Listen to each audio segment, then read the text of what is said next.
Hello दोस्तों, frozen shoulder के बारे में काफी हमसे सवाल पूछे जाते हैं। ये 40 से 60 बरस के बीच के अंदर महिला और पुरुषों में होने वाली कंधे के जोड़ की बीमारी है, जिसमें कंधे का जोड़ जाम हो जाता है और कंधे के अंदर दर्द होता है। खास तौर से इसमें जो पेशेंट पेन की कंप्लेन करता है वो ड्यूरिंग स्लीप, रात के समय अधिक दर्द की पेशेंट शिकायत करता है।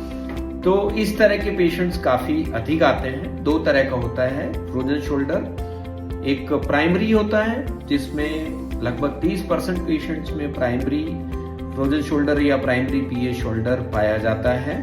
70% लोगों के अंदर इसका होने का कोई कारण होता है जिसे सेकेंडरी पीए शोल्डर कहा जाता है। तो सेकेंडरी पीए शोल्डर जो है वो मुख्य रूप से कुछ बीमारियां होती हैं, जैसे डायबिटीज के अंदर बहुत कॉमनली पाया जाता है, थायराइड डिसऑर्डर्स के अंदर भी होता है, पार्किंसंस डिजीज के पेशेंट होते हैं उनके अंदर भी पाया जाता है, या फिर पेशेंट को कोई कैंसर रहा हो, हार्ट का, किडनी का या लीवर संबंधित कोई क्रॉनिक इलनेस जब रहती है, बीमारी रहती है, उसके अंदर भी फ्रोजन शोल्डर के होने की संभावनाएं बढ़ जाती है। पुरानी किसी चोट, फ्रैक्चर, एक्सीडेंट के कारण से भी फ्रोजन शोल्डर होने की संभावनाएं मरीजों के अंदर रहती हैं, या पहले कोई पेशेंट को स्ट्रोक हुआ हो, पक्षाघात रहा हो, या किसी बीमारी की वजह से एक ही पोजीशन के अंदर बहुत लंबे समय तक जब मरीज रहता है तो उसके कारण से भी कंधा जाम हो जाता है और यह सेकेंडरी पीए शोल्डर का कारण बनता है। उपचार मुख्य रूप से इसके अंदर फिजियोथेरेपी के द्वारा उपचार होता है। सबसे पहले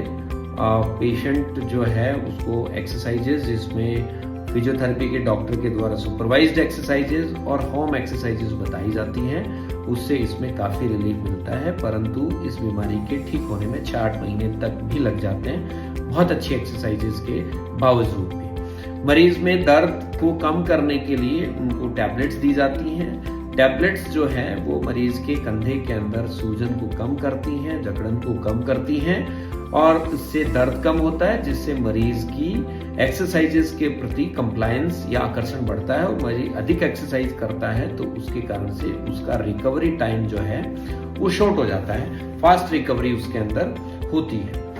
तीसरा, इसके अंदर जिन पेशेंट्स में एक्सरसाइजेस और टैबलेट से रिस्पॉन्स नहीं आता या धीरे रिस्पॉन्स आता है, उनमें फास्ट रिकवरी के लिए हम इंजेक्शन लगाते हैं जो कि कॉर्टिकोस्टेरॉइड्स इंजेक्शंस होते हैं। इन इंजेक्शन से पेशेंट का रिकवरी काफी फास्ट हो जाता है। इसके अलावा हीट थेरेपी इसमें बहुत इंपॉर्टेंट उपचार की विधि है, जिसको फिजियोथेरेपी के डॉक्टर हॉस्पिटल के अंदर या घर पे पेशेंट जो है वो हीट थेरेपी को अप्लाई करता है, उससे इसमें काफी रिलीफ मिलता है। लेकिन लगभग 1000 में से 1-2 पेशेंट में इन सब उपचार की विधियों के बावजूद पेशेंट में रिस्पॉन्स नहीं आता, तो उसमें हम आर्थ्रोस्कोपी सर्जरी के द्वारा जकड़न को खोलने का काम करते हैं और उससे पेशेंट ठीक होता है। सामान्यतः ऐसा पाया गया है कि इस बीमारी के अंदर यदि मरीज जो है वो समय रहते अपने डॉक्टर को दिखाता है और एक्सरसाइज करता है तो इसमें अच्छी रिजल्ट जो है वो पेशेंट को